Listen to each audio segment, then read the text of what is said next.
الله أكبر الله أكبر الله أكبر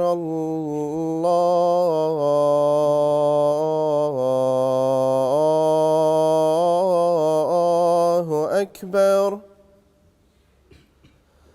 أشهد أن لا إله إلا الله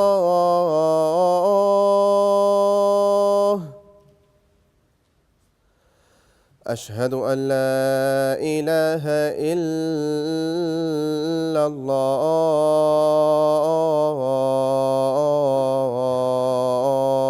الله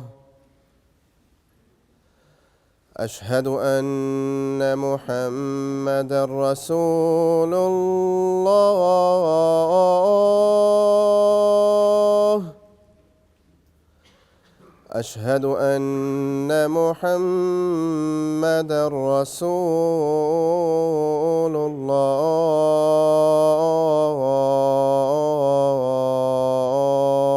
الله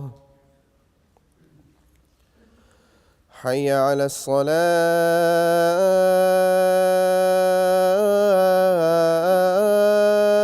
الصلاة حي على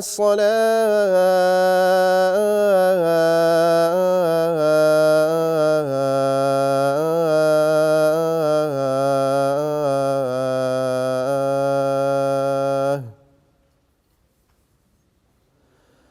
حي على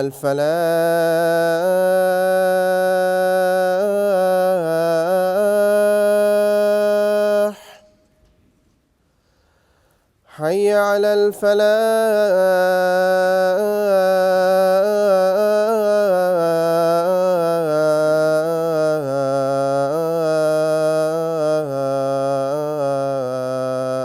الفلاح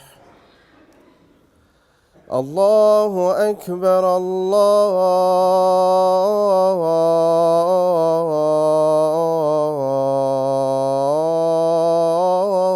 الله أكبر لا إله إلا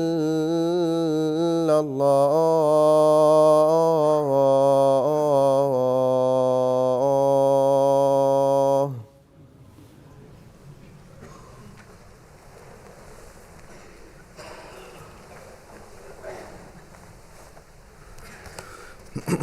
السلام عليكم ورحمة الله.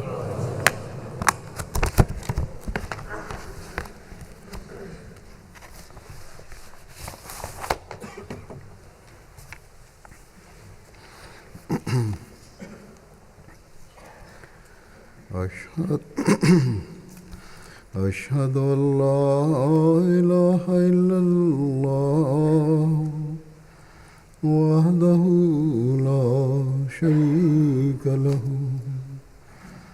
وأشهد أن محمدًا عبده ورسوله أما بعد فأعوذ بالله من الشيطان الرجيم بسم الله الرحمن الرحيم الحمد لله رب العالمين الرحمن الرحيم مالك يوم الدين إياك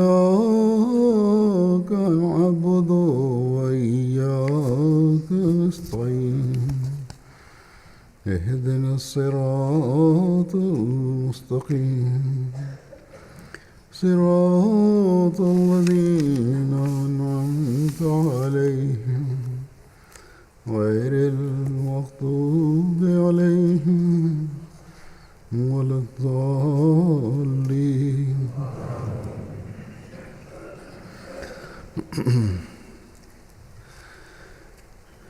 حضرت مسیح موعود علیہ السلام کی مخالفت تو اس وقت سے ہو رہی ہے جب ابھی باقاعدہ جماعت کا قیام بھی عمل میں نہیں آیا تھا،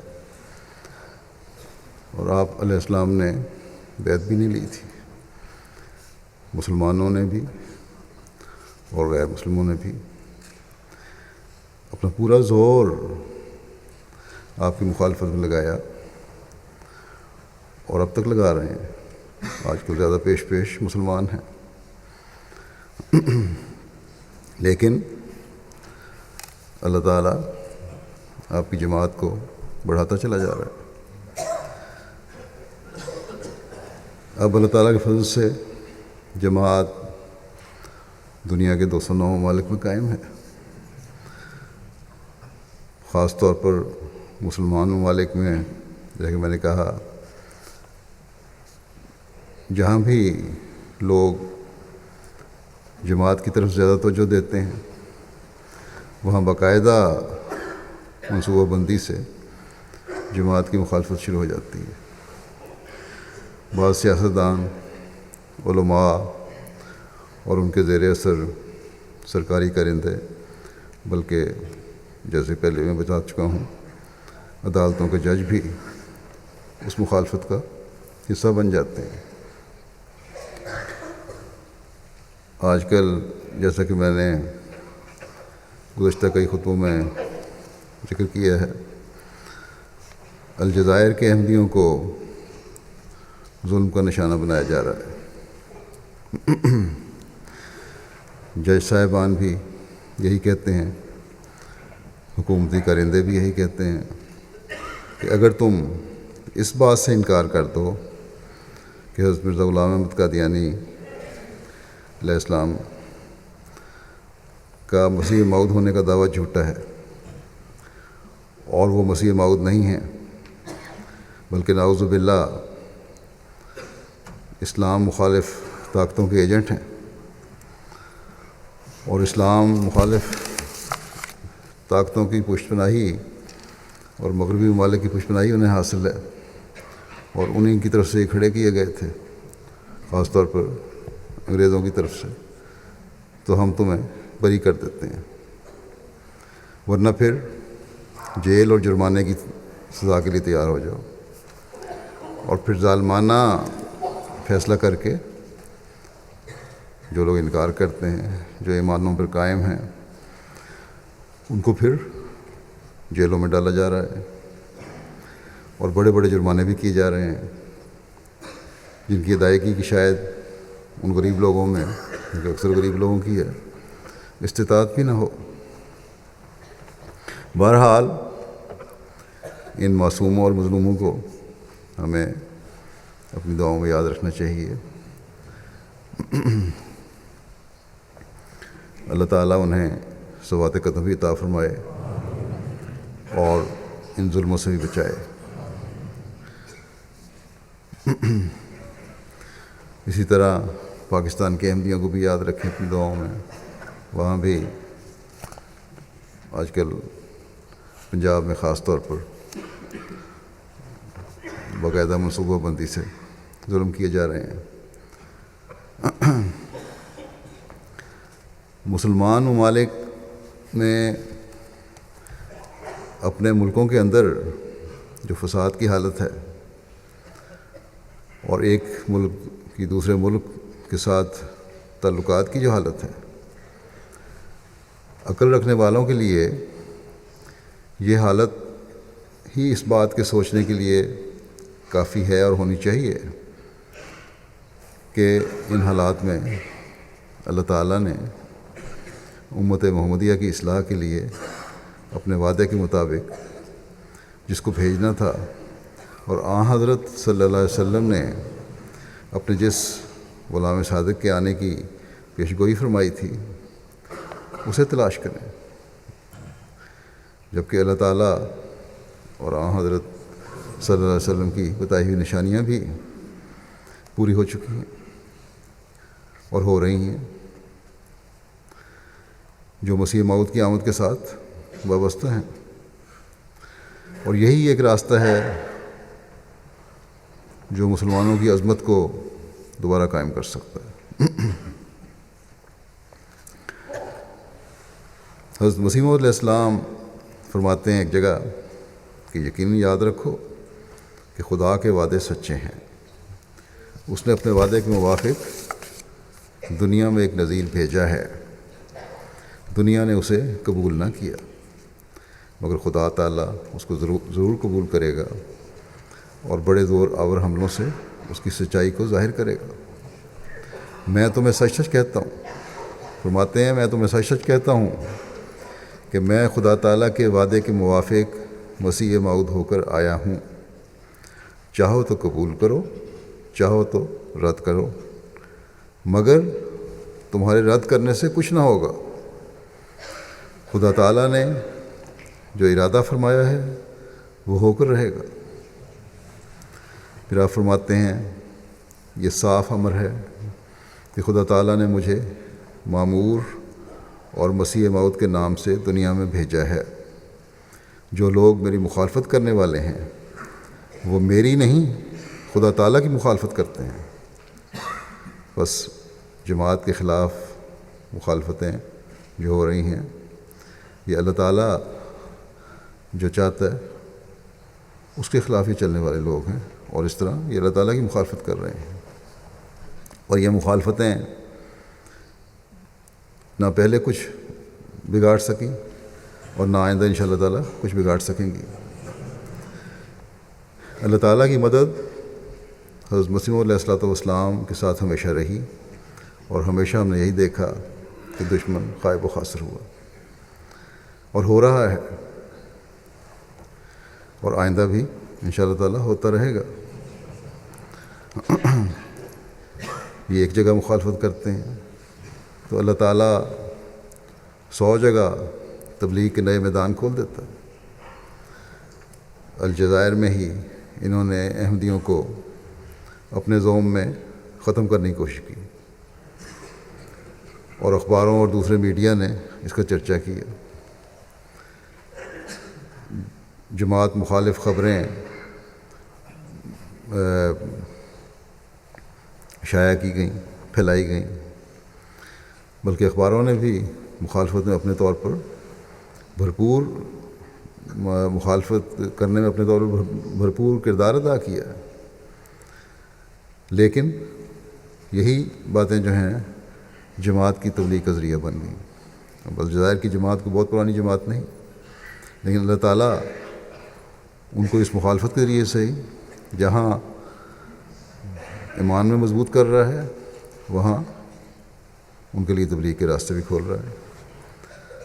وہاں کے احمدی لکھتے ہیں کہ ہم یہ پریشان تھے کہ ملک میں تبلیغ کس طرح ہوگی، یہ جوش و جذبہ ہے ان میں، تو اللہ تعالیٰ نے اس مخالفت کے ذریعے خود ہی انتظام کر دیا ہے۔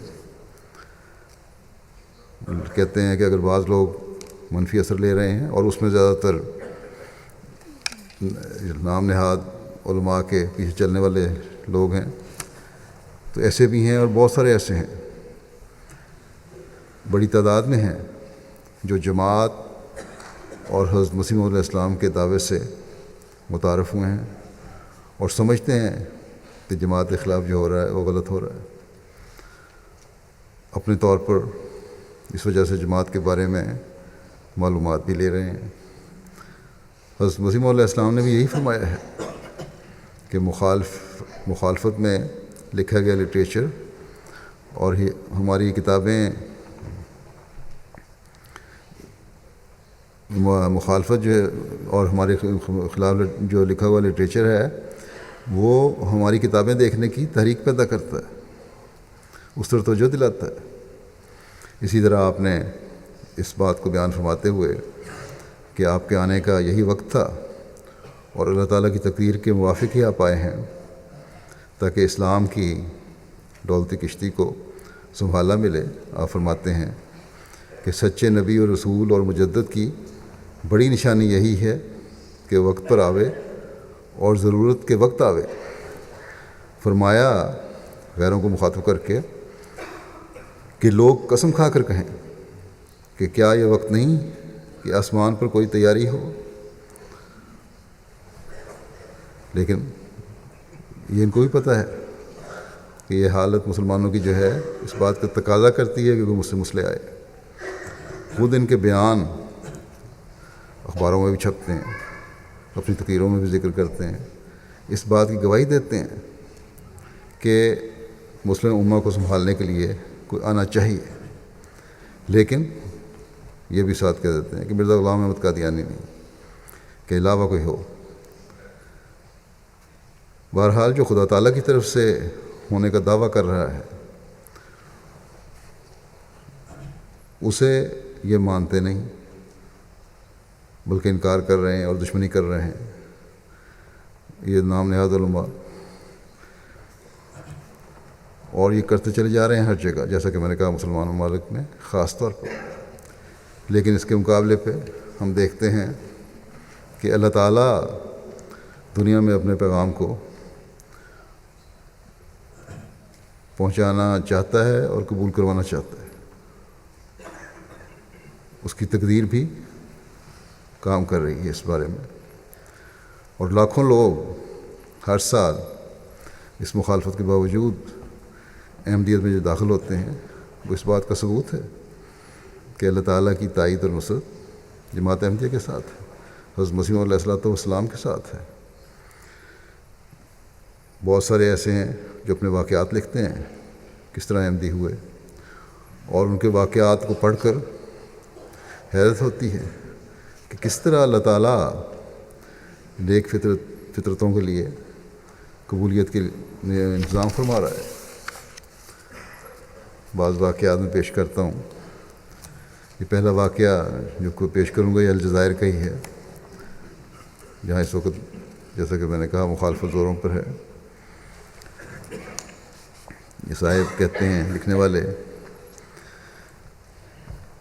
کہ احمدیت سے تعارف سے بہت پہلے میں نے ایک رات خواب میں دیکھا کہ میں ایک بلند چھت والے وسیع و عریض ہال میں بہت سے لوگوں کے ہمراہ ایک لائن میں ہوں، جس کے ایک سرے پر 2 شخص کھڑے ہیں۔ وہ کہتے ہیں ہماری لائن میں سے ہر ایک اپنی باری پر ان 2 اشخاص میں سے دائیں جانے والے شخص کے ساتھ بڑی گرمجوشی سے مصافحہ کر کے ہال کے دروازے کی جانب چلا جاتا ہے۔ گویا یہ طویل لائن ان 2 میں سے ایک شخص کے ساتھ مصافحے کے لیے خاص طور پر بنائی گئی ہے۔ کہتے ہیں میں دور سے یہ منظر دیکھ کر کہتا ہوں کہ لوگ دونوں کے بجائے صرف ایک شخص سے مصافحہ کیوں کرتے ہیں اتنی گرمجوشی سے، دونوں سے کیوں نہیں کرتے؟ تو قریب پہنچنے پر میں دیکھتا ہوں کہ ان میں سے ایک شخص سفید داڑھی والا ہے، جبکہ اس کے دائیں جانے والا ایک درمیانے قد اور گندمی رنگ کا شخص ہے جس کے سر اور داڑھی کے بال سیاہ ہیں۔ کہتے ہیں جب میری باری آئی تو میں نے سفید داڑھی والے شخص کی طرف ہاتھ بڑھایا تو اس نے مجھے سیاہ داڑھی والے اور گندمی رنگ والے شخص کی طرف اشارہ کیا کہ ان سے سلام کرو۔ تو میں نے ان نہایت گرمجوشی کے ساتھ ان کے ساتھ مصافحہ کیا، اور کہتے ہیں اس کے ساتھ ہی میرا دل اس شخص کی محبت میں ڈوب گیا۔ وہ مجھے دیکھ کر مسکرایا، اس کی مسکراہٹ میں ایک ایسا جادو تھا کہ میں آج تک اس مسکراہٹ کو بھلا نہیں سکتا۔ پھر کہتے ہیں جب احمدیت کا تعارف ہوا اور میں نے احمدیت دیکھنا شروع کیا تو انہیں ابتدائی ایام میں ایک روز حضرت مسیح علیہ السلام کی تصویر دکھائی گئی۔ پھر کچھ دیر کے بعد میری خطبہ پیش ہو رہا تھا، میری تصویر سامنے آئی تو کہتے ہیں دونوں کو دیکھ کر مجھے اپنی خواب یاد آ گئی۔ خواب میں دکھائی جانے والا سفید داڑھی والا جو شخص تھا میرے بارے میں کہتے ہیں کہ وہ تم تھے، جبکہ حضرت مسیح علیہ السلام سیاہ داڑھی والے تھے جن کو سب لوگ مل رہے تھے، اور میں بھی اشارہ کر رہا تھا کہ ان کو ملو۔ کہتے ہیں اس کے بعد احمدیوں سے انٹرنیٹ پر رابطہ کیا، مختلف سوالات کیے کہ جن کے جواب پانے کے بعد میں نے بیعت کر لی۔ پھر ایک صاحب جن کے واقعہ کو دیکھ کر لگتا ہے کہ اللہ تعالیٰ گھیر کر انہیں حضرت مسیح علیہ السلام کی بیعت میں شامل کرنا چاہتا تھا، کوئی نیک بات ان کی پسند آئی اللہ تعالیٰ کو. یہ مصر کے ہیں، عبدالہادی نام ہے. کہتے ہیں کہ احمدیت سے تعارف MTA العربیہ کے ذریعے ہوا. باقی جو پروگرام تھا بڑا اچھا پروگرام، ان کو پسند آتا تھا. لیکن کہتے ہیں کہ امام بانی جماعت احمدیہ کی نبوت اور صاحب وحی اور الہام ہونا سمجھ نہیں آتا تھا. حضرت مسیح علیہ السلام کا بارے میں یہ بات مشکوک تھی. کہتے ہیں کہ میں نے بار بار پروگرام الحوار المباشر میں فون کرنے کی کوشش کی، لیکن ہر بار ناکامی کا منہ دیکھنا پڑتا، رابطہ نہیں ہوتا تھا. اور مقصد کیا تھا فون کا؟ کہتے ہیں صرف ایک سوال تھا میرا مقصد، اور اس کا ہاں یا نہ میں جواب لینا تھا. اور سوال یہ تھا کہ کیا جماعت کے بانی دیگر انبیاء کی طرح معصوم ہیں، اور کیا وہ صاحب وحی و الہام ہیں؟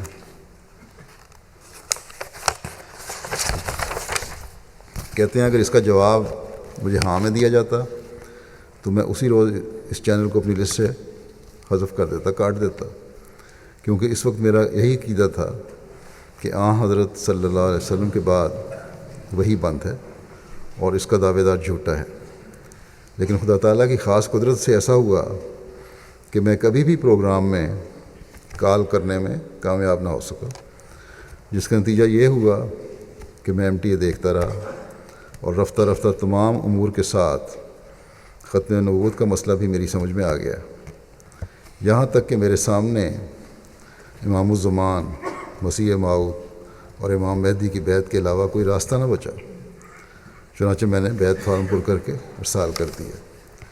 بیعت کے بعد میں چاہتا تھا کہ یہ خبر دوسروں تک بھی پہنچے. چنانچہ اس کے لیے میں نے اپنے ایک قریبی دوست کا انتخاب کیا، جس کے بارے میں مجھے بہت حسن ظن تھا کہ وہ میری بات سنے گا.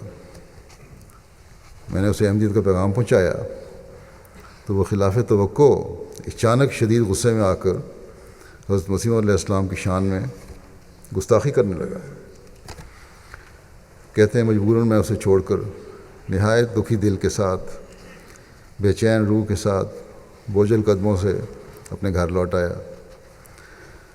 اور حسب عادت جب ٹی وی آن کیا تو اس وقت MTA پر سورہ آل عمران کی یہ آیت پڑھی جا رہی تھی، فَإِن كَذَّبُوكَ فَقَدْ كُذِّبَ رُسُلٌ مِّن قَبْلِكَ جَاءُوا بِالْبَيِّنَاتِ وَالزُّبُرِ وَالْكِتَابِ الْمُنِيرِ. بس اگر انہوں نے تجھے جھٹلا دیا ہے تو تجھ سے پہلے بھی رسول جھٹائے گئے تھے. وہ کھلے کھلے نشان اور الہی صحیفے اور روشن کتاب لائے تھے. کہتے ہیں یہ آیت میرے دل کی حالت کے لیے برود و سلام بن گئی، اور مجھے یقین ہو گیا کہ یہ کوئی اتفاق نہیں بلکہ خدا تعالیٰ کی طرف سے میرے لیے پیغام ہے کہ رسولوں کی تکذیب اور ان سے استہزاء تو ہوتا چلا آیا ہے.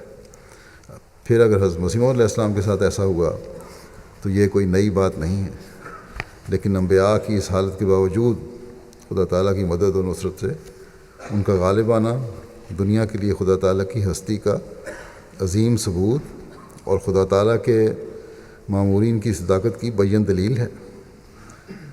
کہتے ہیں یہ سوچ کر میری پہلی حالت جاتی رہی، اور خدا کی اس نعمت پر شکر کے جذبات پیدا ہو گئے کہ اس نے اپنے امام الزمان کی بیعت کی توفیق عطا فرمائی اور اس کے منکرین میں سے نہیں بنایا. دیکھیں ایک نیک فطرت کو تو اللہ تعالیٰ نے بچا لیا، لیکن دوسرے کہ پتہ نہیں یہ حالت نہیں تھی، اس پر اللہ تعالیٰ کا فضل نہیں ہوا، اور نہ صرف اثر نہیں ہوا بلکہ بدبختی کی وجہ سے گستاخ بھی ہوا. اور جس نے بیعت کی تھی اس کی تسلی کے اللہ تعالیٰ نے پھر فوری اور سامان بھی پیدا فرما دیے، نہ صرف تسلی کے لیے بلکہ اس کو جو صدمہ پہنچا تھا اس کو دور بھی کر دیا. پھر ایک خاتون کا واقعہ ہے جنہیں اللہ تعالیٰ نے ان کی نیک فطرت کی وجہ سے بیعت کی توفیق عطا فرمائی۔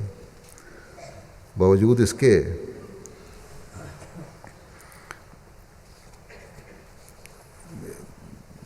یہ مسلمانوں کے بارے میں جو عمومی دہشت گردی کا تصور ہے اس کی وجہ سے یہ خوفزدہ بھی تھیں ہمارے سے بھی، لیکن پھر بھی اللہ تعالیٰ نے ایسے سامان پیدا فرمائے۔ افریقہ کی رہنے والی ایک گاؤں کی رہنے والی عورت ہیں جو گینی کے ایک بڑے شہر بوکے کے قریبی گاؤں میں رہتی ہیں، حاجہ حامی فدیگہ نام ان کا۔ کہتی ہیں کہ ایک روز ان کے پاس جماعت احمدیہ کا ایک معلم آیا اور جماعت کی تبلیغ کی اور جلسہ سالانہ میں شمولیت کی دعوت دی۔ ان دنوں میں جلسہ ہو رہا تھا وہاں۔ کہتی ہیں پیغام تو بظاہر اچھا تھا، پہلے میں جلسے میں شامل ہونے کے لیے تیار ہوئی اور گاڑی میں پیٹرول وغیرہ بھی ڈلوایا۔ اچھی کھاتی پیتی عورت تھیں لیکن رہتی گاؤں میں تھیں۔ کہتی ہیں ان دنوں اسلامی تنظیموں کے حوالے سے دہشت گردی کے واقعات کی وجہ سے میں نے سوچا کہ کہیں یہ جماعت بھی ایسی ہی نہ ہو، اس لیے جلسے میں جانے کا ارادہ ترک کر دیا کہ پتہ نہیں کیا ہونا ہے وہاں۔ مگر دل میں یہ دعا کرنے لگی کہ اے خدا، اگر تو یہ لوگ سچے ہیں تو یہ ہمارے گاؤں میں دوبارہ تبلیغ کے لیے آئیں۔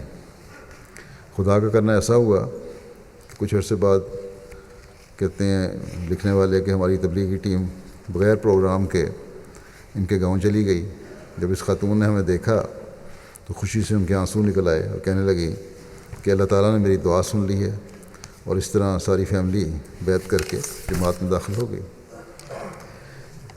بعض لوگوں پر اللہ تعالیٰ مہربان ہوتا ہے تو انہیں مالی منفعت کے ذریعے سے بھی ایمان میں ترقی اور اپنے فرستادی کی قبولیت کی توفیق عطا فرماتا ہے، لیکن یہ کوئی شرط نہیں ہے۔ بعض لوگ لکھتے ہیں کہ فلاں کہتا ہے کہ اگر مجھے یہ فائدہ ہو جائے، یہ میرا کام ہو جائے تو تب میں احمدیت قبول کروں گا۔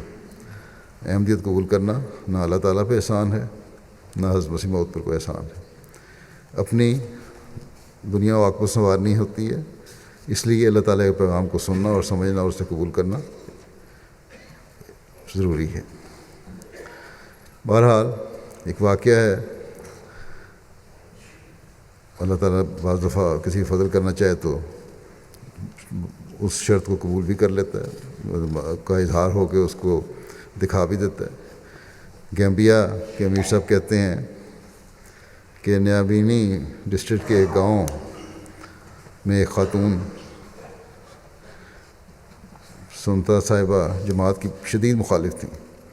جب بھی ان کے سامنے جماعت کا نام لیا جاتا تو سخت غصے میں آ جاتی اور جماعت کے خلاف بڑی سخت زبان استعمال کرتی اور کہتی کہ احمدی لوگ کافر ہیں، یہ خود تو دوزخ میں جائیں گے احمدی، لیکن جو شخص ان کے ساتھ رابطہ رکھے گا وہ بھی دوزخ میں جائے گا۔ مصوفہ کھیتی باڑی کرتی تھیں، ذمہ دارہ تھا ان کا، لیکن گزشتہ 2 سال سے ان کی فصل خراب ہو رہی تھی۔ کبھی کیڑا لگ جاتا ہے، کبھی دوسرے جانور کھیت میں آ کر ان کی فصل کو خراب کر دیتے۔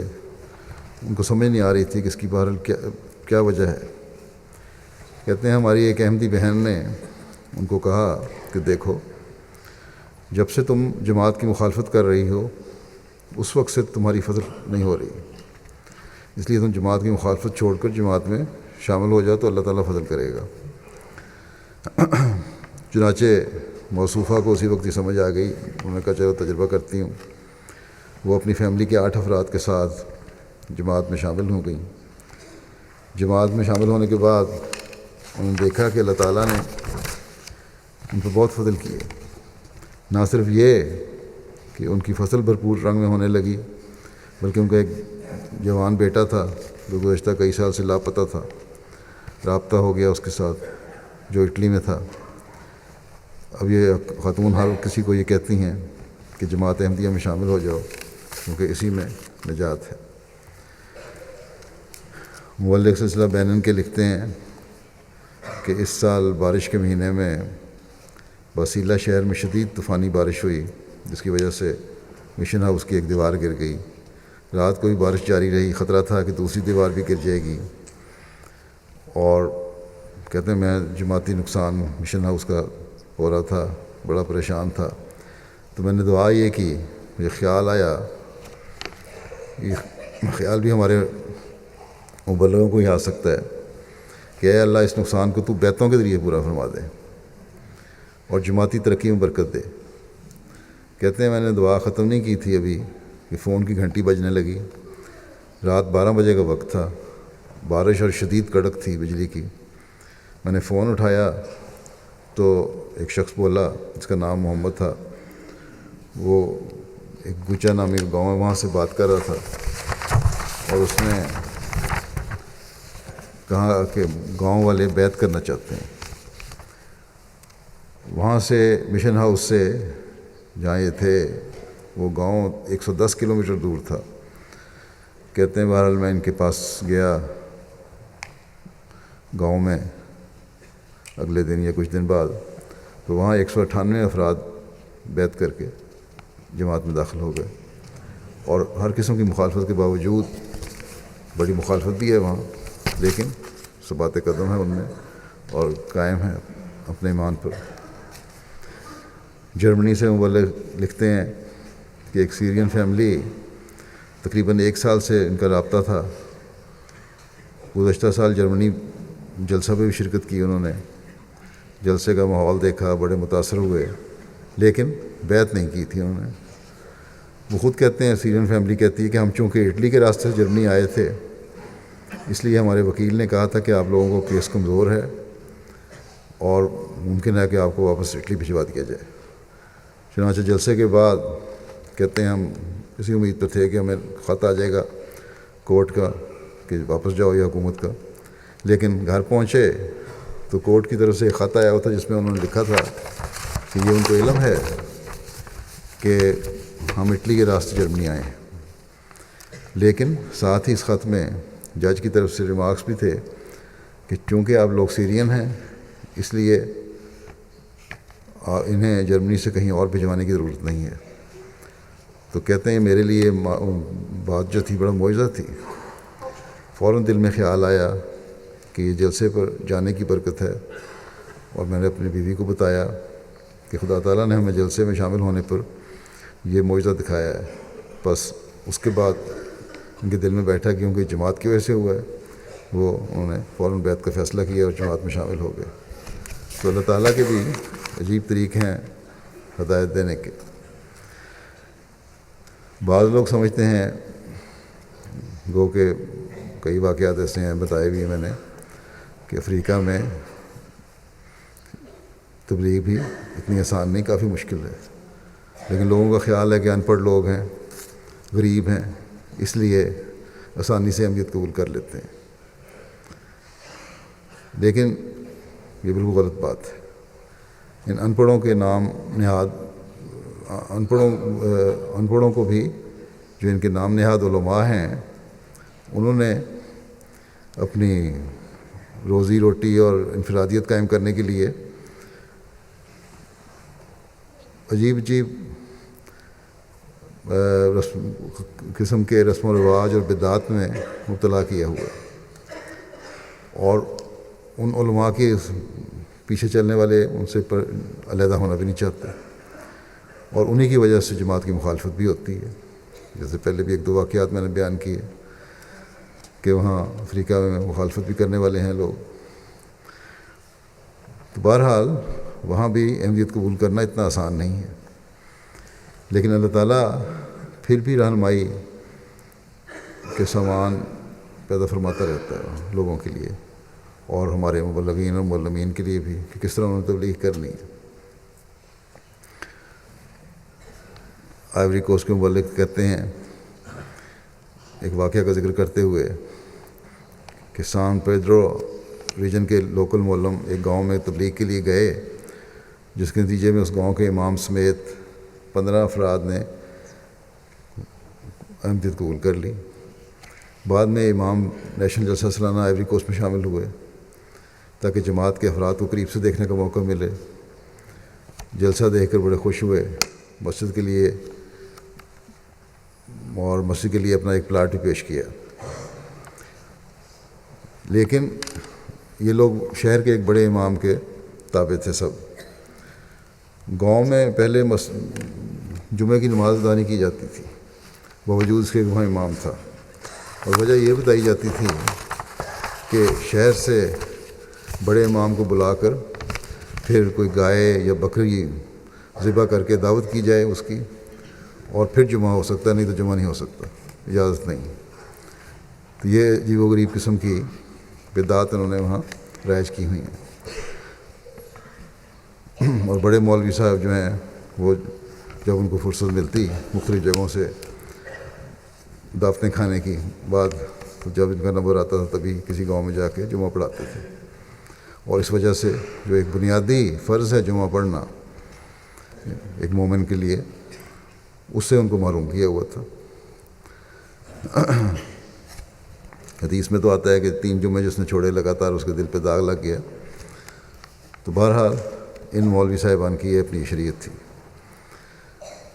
تو امام کو جب یہ بتایا گیا اس چھوٹے مولوی کو گاؤں کے کہ نماز جمعہ کے لیے ان چیزوں کی ضرورت نہیں ہے، اس پر اس نے واپس گاؤں جا کر لوگوں کو سمجھانے کی کوشش کی کہ ہم نماز جمعہ ادا کر سکتے ہیں اور اس میں کوئی روک نہیں ہے، ضروری نہیں ہے بڑے مولوی کی دعوت ہو تو پھر جمعہ ادا ہوگا. اس پر گاؤں کے لوگوں نے، جو دوسرے لوگ تھے احمدی نہیں ہوئے تھے، انہوں نے مخالفت کی اور امام کو اپنی مسجد میں جمعہ پڑھانے کی اجازت نہیں دی. اس پر امام نے ایک عارضی چھپر بنا کر چند احمدیوں کے ساتھ مل کر نماز جمعہ ادا کی، جس پر پھر ان شرارتی لوگوں نے اس چھپر کو توڑ دیا، گرا دیا. تو پھر یہ کہتے ہیں کہ اس پہ میں اور لوکل معلم اور چند احمدی احباب کو ساتھ لے کر گاؤں کے چیف کے پاس گئے اور ساری بات بیان کی. چیف نے فیصلہ کیا کہ اگر مسجد والے آپ کو مسجد میں نماز نہیں پڑھنے دیتے تو آپ کسی دوسری جگہ نماز پڑھ لیں. جب 2 جگہ نماز ہوگی تو لوگ خود ہی فیصلہ کر لیں گے کس مسجد میں جا کر نماز پڑھیں. بہرحال کہتے ہیں اللہ تعالیٰ کے فضل سے اس گاؤں میں اب احمدیت کی بدولت باقاعدہ جمعہ کا آغاز ہو گیا ہے، اور باوجود مخالفت کے احباب جماعت بڑے ثابت قدمی سے اپنے ایمان پر بھی قائم ہیں اور جمعہ بھی ادا کر رہے ہیں. خوابوں کے ذریعے سے بہتوں کو اللہ تعالیٰ رہنمائی فرماتا ہے. دنیا میں ہر جگہ اس طرح رہنمائی ہوتی ہے. ہندوستان کے مبلغ انچارج لکھتے ہیں کنور کیرالہ کے کہ ایک نوبوائے تھے، ان کے قبول احمدیت کا واقعہ. وہ نوبوائے کافی پریشان رہتے تھے بیعت سے پہلے، جس پر انہیں کسی نے بتایا کہ آپ کی پریشانی کا حل کثرت سے درود پڑھنا ہے، آپ درود پڑھا کریں بہت زیادہ. چنانچہ موصوف نے درود شریف پڑھنا شروع کر دیا. ایک دن انہوں نے خواب میں حضرت صلی اللہ علیہ وسلم کا روضہ دیکھا اور ایک خالی قبر کو بھی دیکھا. وہاں ایک شخص آیا اور اس نے کہا کہ حضرت محمد رسول اللہ صلی اللہ علیہ وسلم نے فرمایا ہے کہ عنقریب آپ سے ملاقات ہوگی. جب انہوں نے یہ خواب غیر احمدی مولوی کو سنائی تو اس نے کہا کہ یہ مبارک خواب ہے، آپ ایک اعلیٰ مقام پر پہنچنے والے ہیں. اس خواب کے چند دنوں بعد ایک سفر کے دوران ان کی کسی احمدی سے ملاقات ہوئی، جس پر اس احمدی نے کہا کہ آپ کنور میں شہر میں جو مسجد نور ہے وہاں ضرور جائیں. چنانچہ اس کے مطابق وہ ایک دن جماعت کی نور مسجد میں آئے اور جمعہ کی نماز میں شامل ہوئے. وہاں ان کا جماعت کے ساتھ تعارف ہوا اور باقاعدہ جماعتی کتب کا مطالعہ کرنے لگے. پھر بیعت کر کے جماعت میں شامل ہوئے. تو کہتے ہیں اس طرح پہ واضح ہوا کہ رسول کریم صلی اللہ علیہ وسلم سے عنقریب ملاقات کرنے کا مطلب جماعت احمدیہ میں شمولیت تھا.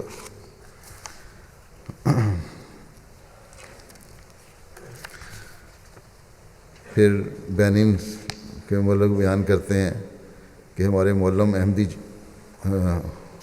حمدی جبریل صاحب ایک مقامی ریڈیو پر تبلیغ کا پروگرام کیا کرتے ہیں. ایک دن کے پروگرام میں ایک عورت کی کال موصول ہوئی. کہنے لگیں کہ میرے لیے حیرت کی بات ہے کہ مسیح کی آمد ثانی ہو گئی ہے اور ہمیں پتہ ہی نہیں.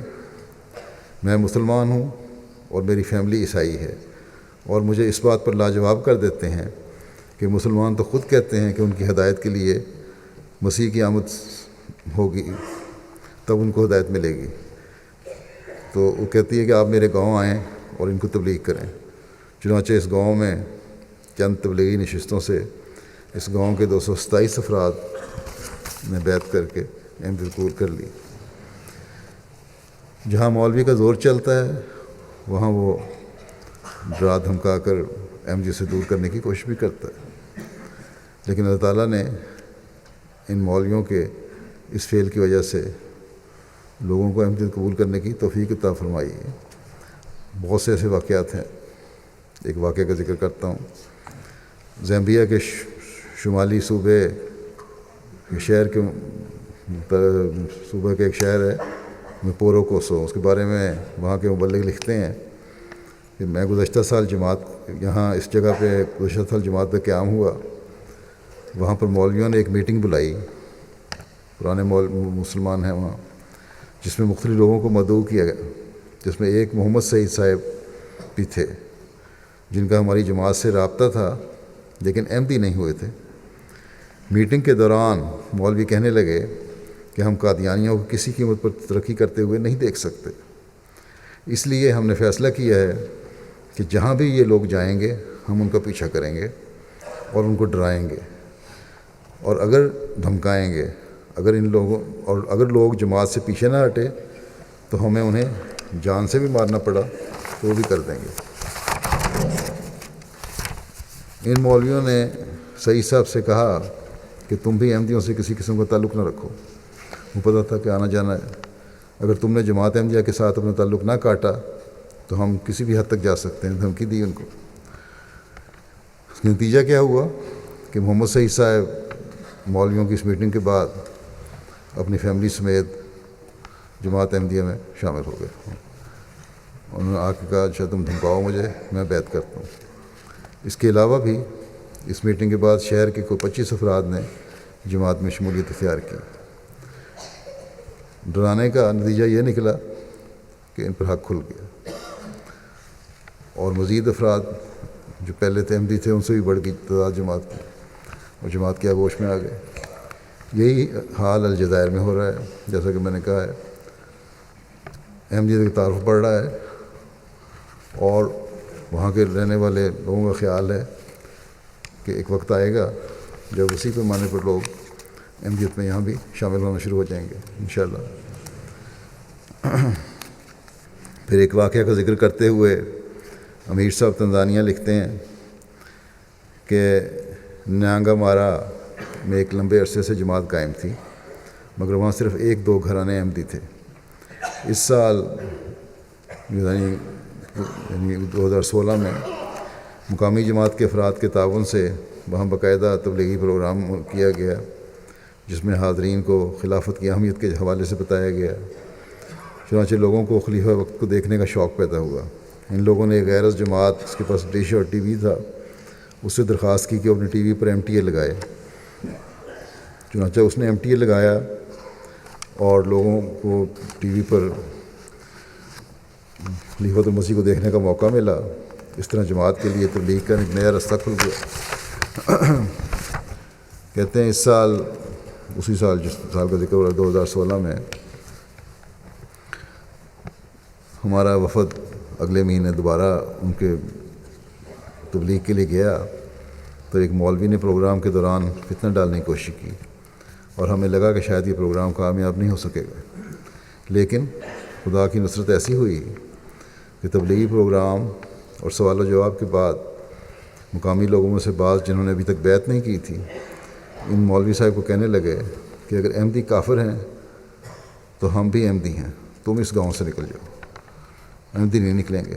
چنانچہ مولوی کی اس مخالفت کی وجہ سے لوگوں کا جماعت کی طرف زیادہ رجحان ہوا، اور کل 38 افراد نے احمدی کو قبول کرنے کی سعادت پائی، اور نئی بیعت کرنے والوں میں ایک نے اپنا ایک پلاٹ بھی مسجد کے لیے وقف کیا، اور ایک نو بھائی نے کہا کہ چونکہ میرا گھر بڑا ہے، نیز دوسرے دوستوں کے گھروں کے قریب بھی ہے، اس لیے مسجد بننے تک نماز با جماعت میرے گھر میں ادا کی جائے۔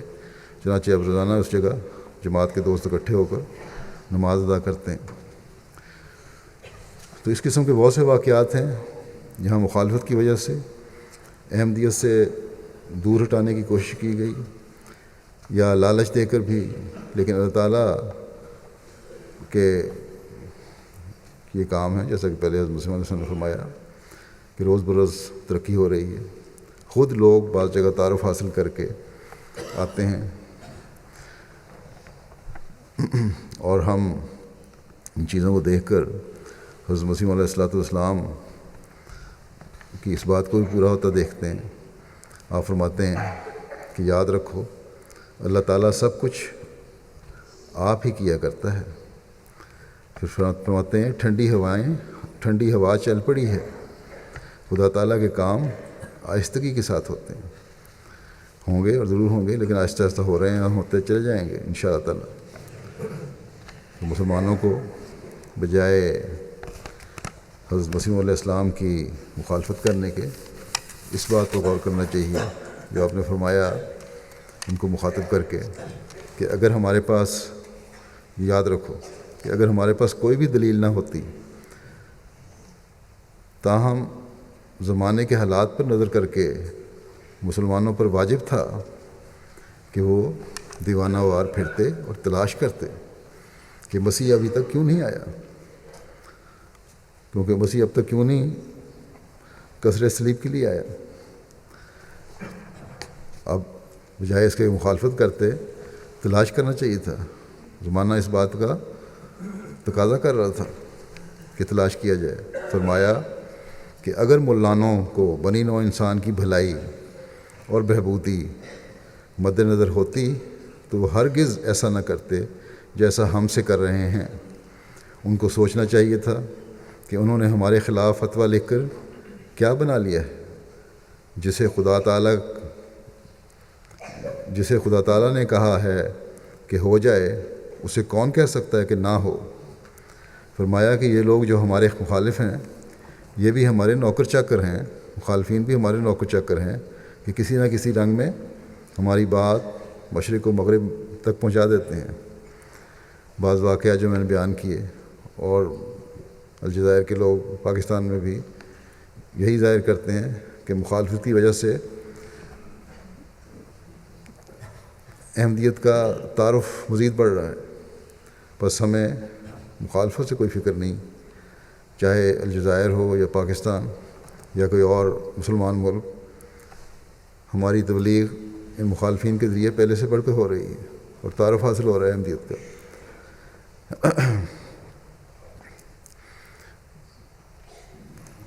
مخالفین کو، جو علماء ہیں حضرت مسیح علیہ السلام کی اس بات کو، مخالفین کو اور علماء کو حضرت مسیح علیہ السلام کی اس بات پر غور کرنا چاہیے۔ آپ نے فرمایا کہ یاد رکھو کہ اگر مجھے قبول نہ کرو گے تو پھر تم کبھی بھی آنے والے موعود کو نہیں پاؤ گے۔ پھر فرمایا میری نصیحت ہے کہ تقویٰ کو ہاتھ سے نہ دو اور خدا ترسی سے ان باتوں پر غور کرو اور تنہائی میں سوچو، اور آخر اللہ تعالیٰ سے دعائیں کرو کہ وہ دعاؤں کو سنتا ہے۔ اگر نیک نیتی سے دعائیں کرو گے تو دعاؤں کو سنے گا اور رہنمائی کرے گا۔ بس اللہ تعالیٰ کرے کہ لوگ اس قابل ہوں کہ اللہ تعالیٰ سے رہنمائی حاصل کرنے والے ہوں، اور اللہ تعالیٰ ان کے سینے کھولے۔ نماز کے بعد میں ایک جنازہ غائب بھی پڑھاؤں گا جو مکرم حاجی لوس سوئن ہینسن صاحب کا ہے۔ یہ ڈینش احمدی تھے، پرسوں ان کی وفات ہوئی ہے۔ انا للہ و انا الیہ راجعون۔ 28 جون 1929 کو کوپن ہیگن میں پیدا ہوئے۔ مذہبی لحاظ سے ان کا تعلق لوتھرن چرچ سے تھا۔ ڈینمارک کے ایک مشہور فلاسفر اور ڈینش ریفارمر نیوگویک سے بہت متاثر تھے، اور ذمہ دار خاندان سے ان کا تعلق تھا۔ ہینسن صاحب نے 1951 میں ٹیکنیکل یونیورسٹی ڈینمارک سے کیمیکل انجینئرنگ میں MSc کی، پھر ملائیشیا میں ملازمت کے لیے چلے گئے۔ 26 جنوری 1956 میں اسلام قبول کیا، اور اسلام قبول کرنے کی ابتدائی وجہ ایک مسلمان خاتون سے شادی کرنا تھی۔ لیکن اس کے بعد انہوں نے خود ہی بڑا گہرا اسلام کا مطالعہ کیا اور پھر دل و جان سے اسلامی تعلیمات پر عمل کرنا شروع کیا۔ 1964 میں اپنی اہلیہ کے ہمراہ پہلا حج کرنے کی توفیق پائی، اور وہاں انہوں نے نماز میں خدا تعالیٰ کے حضور یہ دعا کی حج کی ادائیگی میں جو خامیاں اور کمزوریاں رہ گئی ہیں، اے خدا تو انہیں معاف فرما دے، اور جب میں روحانی لحاظ سے بہتر ہو جاؤں تو مجھے ایک بار پھر حج کی توفیق عطا فرما۔ چنانچہ اللہ تعالیٰ نے آپ کی دعا اس طرح میں قبول فرمائی کہ انہیں احمدیت کی قبول کرنے کی توفیق ملی، اور پھر احمدیت قبول کرنے کے بعد ایک بار اور انہوں نے حج کیا اور متعدد عمرے کیے۔ 1965 میں آپ کا تعلق جماعت سے قائم ہوا۔ حضرت چودھری ظفر اللہ خان صاحب رضی اللہ عنہ 1968 میں جب وقفہ عارضی کے لیے ڈینمارک تشریف لے گئے تو موصوف چوئی صاحب کے ساتھ کافی رہے، اس وقت تک بیعت نہیں کی تھی، لیکن احمدیت سے متاثر ہو رہے تھے، تعلیم سے کچھ سوالات ان کے ذہن میں تھے۔ 1969 میں پاکستان کا سفر کیا، حضرت چودھری صاحب کے ہاں قیام کیا، اور سفر کے دوران روا بھی گئے۔ حضرت خلیفہ مسیح ثالث رحمہ اللہ تعالیٰ سے ملاقات کا شرف ملا۔ اس وقت تک آپ احمدیت کا بڑا گہرا مطالعہ کر چکے تھے، لیکن پوری طرح تسلی نہیں ہوئی تھی۔ تو حضور رحمہ اللہ سے ملاقات کرنے کے دوران چند سوالات بھی پوچھے آپ نے ان سے، اور اس وجہ سے پھر کہتے ہیں وہیں احمدیت کی حقیقت مجھ پر آشکار ہو گئی۔ چنانچہ واپس آ کر 7 اپریل 1969 کو حضرت خلیفہ مسیح ثالث کی خدمت میں اپنی بیعت کا خط بھجوایا اور احمدیت میں شامل ہوئے۔ 1974 تا 1988 پھر قادیان بھی ان کو جانے کا شرف حاصل ہوا، اور وہاں انہوں نے مزار پر کھڑے ہو کر حضرت مسیح علیہ السلام کے حضرت صلی اللہ علیہ وسلم کا سلام پہنچایا۔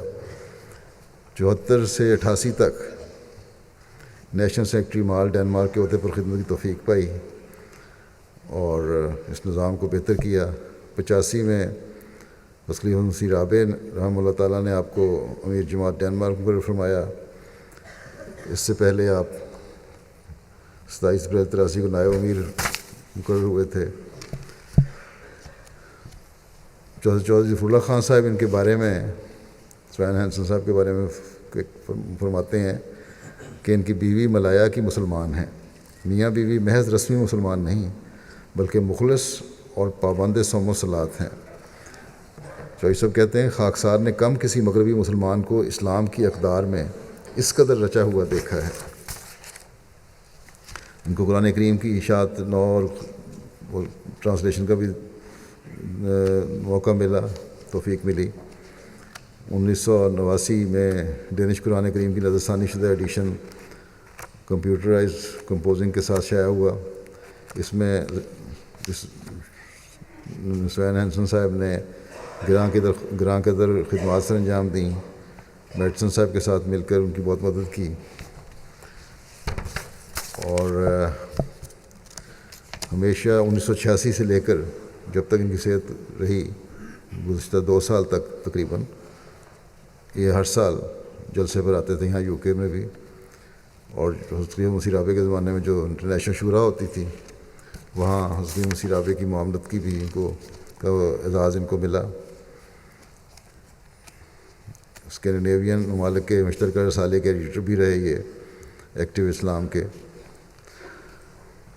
1981 کو پہلے زعیم اعلیٰ انصار اللہ ڈینمارک انتخاب ہوا تو سوین ہینسن صاحب بطور زعیم منتخب ہوئے اور 1986 تک رہے۔ سوین ہینسن صاحب کی اہلیہ احمدی نہیں تھیں اور بلکہ مخالف تھیں بہت زیادہ، لیکن اس کے باوجود ان سے ہمدردی اور شفقت کے سلوک رکھا انہوں نے، لیکن جماعتی خدمات میں بھی کوئی کمی نہیں آنے دی۔ چندے میں بڑے باقاعدہ تھے، مالی قربانیوں میں بڑھ چڑھ کر حصہ لینے والے تھے، اور جو گنجائش اگر نکلتی تو ایک جگہ انہوں رکھی تھی اس اکاؤنٹ میں ڈال دیتے تھے۔ اپنی جانے لگے جب ڈینمارک سے ریٹائر ہو کر تو اپنی کار بھی مشن کو دے دی۔ ان کے بارے میں، ان کی مالی قربانیوں کے بارے میں حضرت خلیفہ مسیح رابع نے نے ایک خط میں تحریر فرمایا تھا کہ سوین ہینسن صاحب کی قربانی قابل تقلید ہے. یہ ماشاءاللہ شروع سے ہی اخلاص و ایثار کا مرقع ہیں اور مالی قربانی کے لحاظ سے نمونہ ہیں. کبھی ان کو یاد دہانی کی ضرورت نہیں پڑی. آگے لکھتے ہیں کہ خدا کرے کہ باقی جماعت کے دوست بھی انہی کی طرح ہو جائیں تو پھر سیکرٹری مال کا کام صرف ریکارڈ رکھنا ہو جائے اور یاد دہانیوں پر اسے وقت صرف نہ کرنا پڑے، اور خدا کرے کہ ایسا ہی ہو. جماعت کے بعد میں جانا پڑھاؤں گا. اللہ تعالیٰ مرحوم کے درجات بلند فرمائے اور ان کی بیوی اور بچوں کو بھی احمدیت قبول کرنے اور احمدیت پر عمل کرنے کی توفیق عطا فرمائے.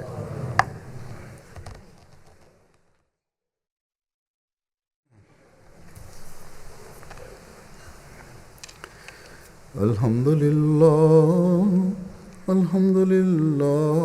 نحمدہ ونستعینہ ونستغفرہ ونؤمن بہ ونتوکل علیہ ونعوذ باللہ من شرور انفسنا ومن سیئات اعمالنا من يهده الله فلا مضل له ومن يضلل فلا هادي له ونشهد أن لا إله إلا الله ونشهد أن محمدا عبده ورسوله.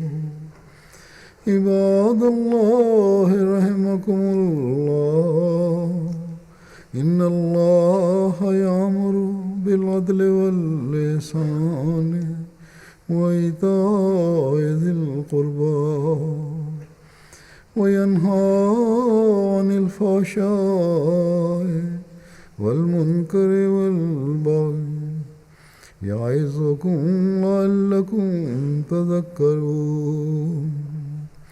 اذكروا الله يذكركم وادعوه يستجب لكم ولذكر الله أكبر.